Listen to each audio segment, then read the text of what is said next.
Human sa tulo ka adlaw nga pagpahigayon sa pinakaunang leadership camp og socio-cultural competition 2024 sa probinsya sa Davao del Norte, subay sa pagsaulog sa ika-50th founding anniversary sa Pag-asa Youth Association of the Philippines. Nakuha sa PIAP Panabo chapter ang ikaupat nga pwesto sa overall ranking.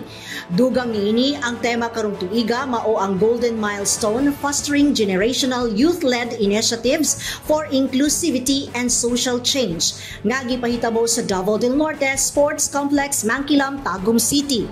Ang PIAP Youth Summit ginapahigayon matag tuig aron ipasigarbo ang mga talento sa mga kabataan sa matag lokal nga panggamhanan nga parte sa Davao del Norte ug apil na niini ang pag-abi-abi sa ubang mga higala.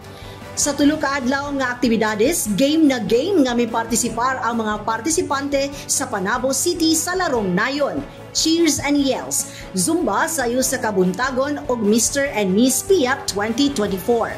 Nahimong highlight usab ang pagkadaog ni Andoni Esmas, representante sa PIAP Panabo chapter isip Miss PIAP 2024. Wala usab nagpaulahi si Dominic Barcenas nga nahimong PIAP 2024 second runner-up.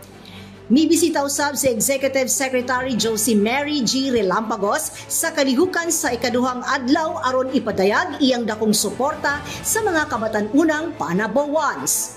Tatausab ang suporta sa amahan sa probinsya nga si Provincial Governor Edwin Cuyagob Obakib nga mismong nitambong sa aktibidades.